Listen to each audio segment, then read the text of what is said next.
Hi, people. Gen Xer here. I got an article actually from The Intercept again. It's about Uber and Lyft.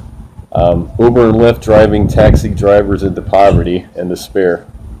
They have a scenario case here. It was a story about a guy named Douglas Shifter, a career professional taxi and limo driver in New York City. Made a final trip to Lower Manhattan several hours earlier. He posted on Facebook condemning a lead of leading politicians for allowing ride-hailing companies like Uber and Lyft to gut the taxi industry in the city, forcing him and thousands of drivers into poverty. Parked in a rented black sedan at the gates of City Hall, he killed himself with a gunshot to the head. Tragic. Due to the huge number of cars available with desperate drivers trying to feed their families, Shifter wrote, they squeeze rates to below operating costs and force professionals like me out of the business. They count their money and we are driven down in the streets. We dread becoming homeless and hungry. I will not be a slave working for chump change. I'd rather be dead. Most major cities have long regulated taxis, limiting the number of licensed cabs and requiring strict adherence to insurance and safety standards. The principal ride-hailing or transportation network companies have managed to skirt those laws, flooding the street with cars. There used to be only about 13,000 yellow cabs and another 40,000 liveries and black cars combined.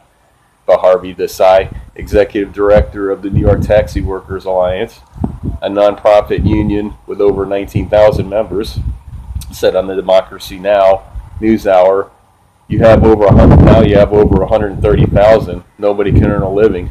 A new report by the National Employment Law Project and the Partnership for Working Families titled Uber State Interference: How transportation network companies buy and bully and bamboozle the way to regulation.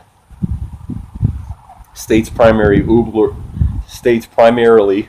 and Lyft have convinced legislatures in the vast majority of states to overrule and preempt local regulations and strip drivers of rights.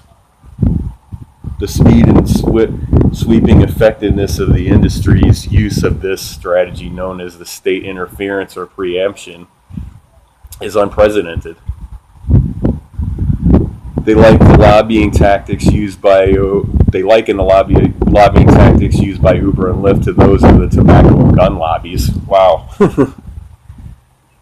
And identify 41 states where this aggressive lobbying has loosened or eliminated the rights of cities to regulate ride-hailing companies like Lyft and Uber. Didn't even know they're actually that big. It's crazy. It's a race to the bottom, Desai told us. In 2016, Uber and Lyft combined spent more on lobbying than Amazon, Walmart, and Microsoft combined. They used their political might to win deregulation bills. Most of their lobbyists, by the way, come out of the Democratic Party. Many of them went straight from the Obama White House to work for Uber. All part of the 1 cent club, 1% club. Republicans, Democrats alike. Douglas Shifter's death was preceded by another suicide weeks earlier. Danilo Corporan Castillo jumped to his death on December 20th following a hearing before the New York City's Taxi and Limousine Commission, or TLC, where they threatened to revoke his license. He wrote a suicide note on the back of his TLC summons last April. But Harvey Desai testified before the TLC, an odd acronym for a commission known not for showing the city's cab drivers much tender loving care, but rather for imposing draconian fines for innumerable minor violations. Desai said, "Half my heart is crushed, the other half is on fire. In my 20 years of organizing this industry, I've never seen people in such crisis. The bankruptcies, the foreclosures, the eviction notices. I now take phone calls about homeless services, people wanting to know about suicide prevention hotlines. This is a serious human crisis. because of the financial plague that has happened in this industry. Desai advocates for a cap on the number of licensed cabs and other car services, use of the taxi meters across the various car services to ensure a livable wage for drivers and access to benefits. Sounds like a good plan to me. Primarily health care for drivers, in addition, the National Employment Law Project and the Partnership for Working Families say that state legislators need to stop doing the bidding of Uber or Lyft. The whole purpose of life is to learn, teach, and love, Douglas Shifter wrote in a final Facebook post. I don't know how else to try and make a difference other than a public display of the most private affair, he continued. I hope with the public sacrifice I make now that some attention to the plight of the cab drivers and the people will be done to save them, and it will not have been done in vain. Well, obviously, Uber and Lyft turned into a pretty darn big lobbying firm, evidently. Bigger than Walmart, Microsoft, Amazon. Spent more money on. It has nothing to do about technology or innovation or evolution, or to somehow put up with it. I had some guy on Facebook was arguing when I said I was going to post this article, and he's saying like, "Oh, people just need to accept it. It's part of technology. It's part of the world the way it is right now." Really? Slave labor, enrichment of a small group of people that own Lyft and Uber at the expense of American slave labor. The majority of these jobs have you on a 1099, individual subcontractor. You're responsible for your own Social Security withholding. Normally, like in a normal job, obviously the employer would pay their portion of the Social Security, as well as the other payroll taxes. You're responsible for all that when you're an Uber driver or a Lyft driver. So I don't see how that's. There was another guy on Facebook too that was like arguing with me too. He's trying to say like, "Oh well, I make more money doing this than I did when I was teaching." It's like, yeah, I'm sure you're working pretty darn hard to earn. I mean, you're probably working 8, 10, 12, 14-hour days to make to make more money than you did as a teacher. Really? I mean, plus you're not getting any benefits from it. I mean, you get a pension as a teacher. Kind of sucks how they do that with teachers, though. With the my girlfriend actually is a substitute teacher for a long time. They had her. The only benefit she really had was a 403b. It's basically another form of a 401k that's highly feed tech. It has a lot of fees to it. It's actually Tom Hartman did an article on that. With a lot of these people that were on the 403bs and stuff couldn't even. I mean, had like virtually no money left by the time they go to try and cash in on their retirement. So it's not even remotely close to the same as a pension.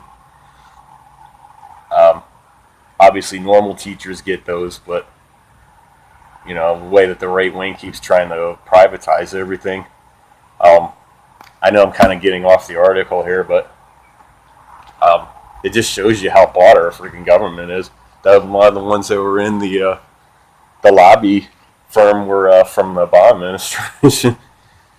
Republicans are utter scumbags, but I mean, it just shows you how they're both part of the same group.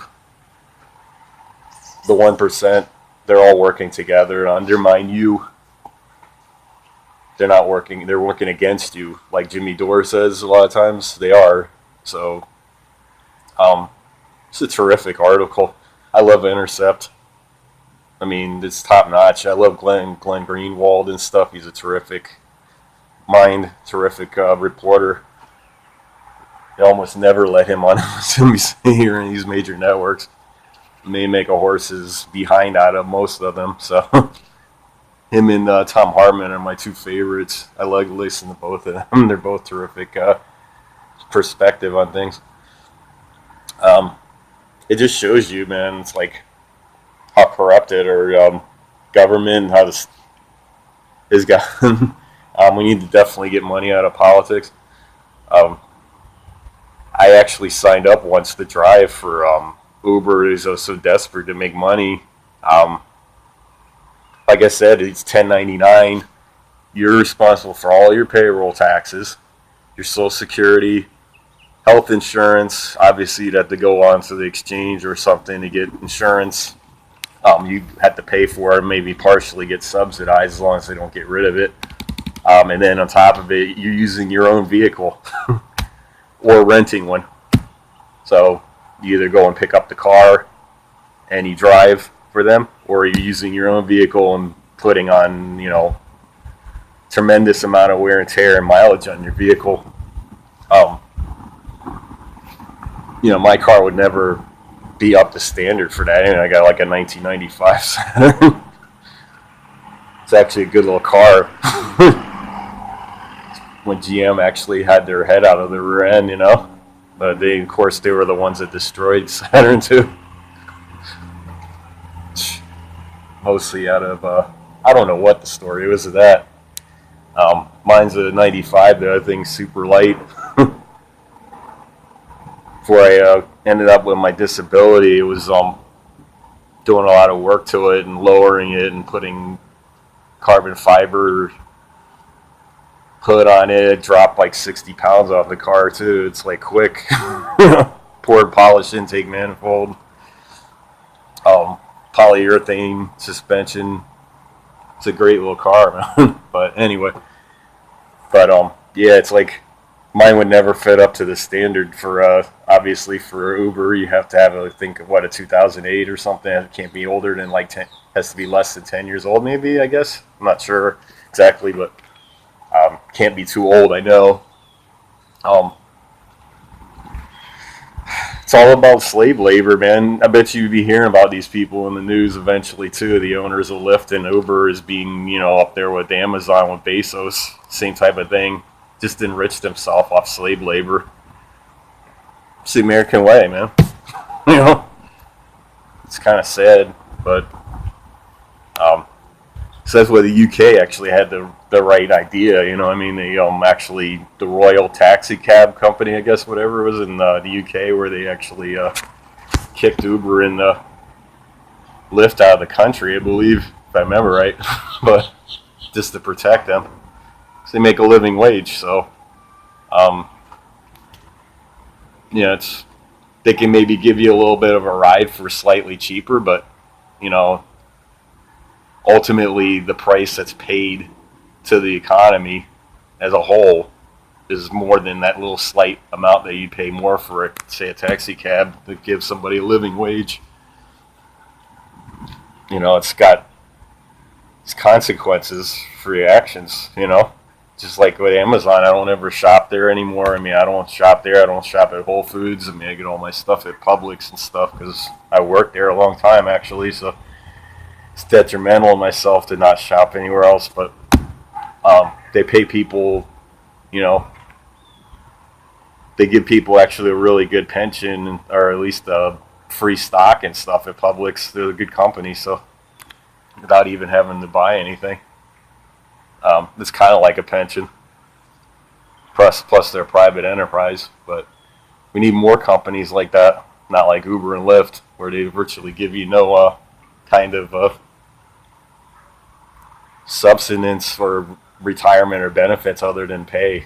They sell you on the idea of it being, oh yeah, you work your own hours and everything, but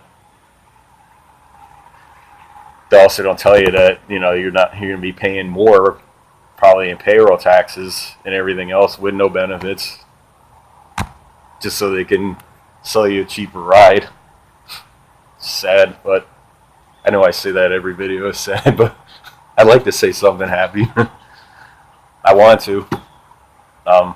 It's a good article though, man. I appreciate the views. If you like it, subscribe. Hit the bell. Getting a little looser with this stuff too, so my channel's nowhere as big as like the rest of these guys, but I'm trying to at least get get a decent amount, maybe grow my channel and get a decent amount of viewing hours and stuff. You don't make any money on this stuff until you hit like 4,000 viewing hours and like 1,000 subscribers. So I'm basically working for nothing. It's free. But like I said, I got horrible nerve damage in my legs, my backs, my arms. I have horrible neuropathy. Horrible. Almost every day. I really have nothing better to do than to post a video for 15-20 minutes, you know. And I get to put my own perspective on it. And plus you guys get to hear about things that you don't always hear about in the mainstream media. So anyway, it's a nice day out here. You guys have a terrific week. Keep fighting. Progressive soldiers. Onward. Yes. Have a terrific day.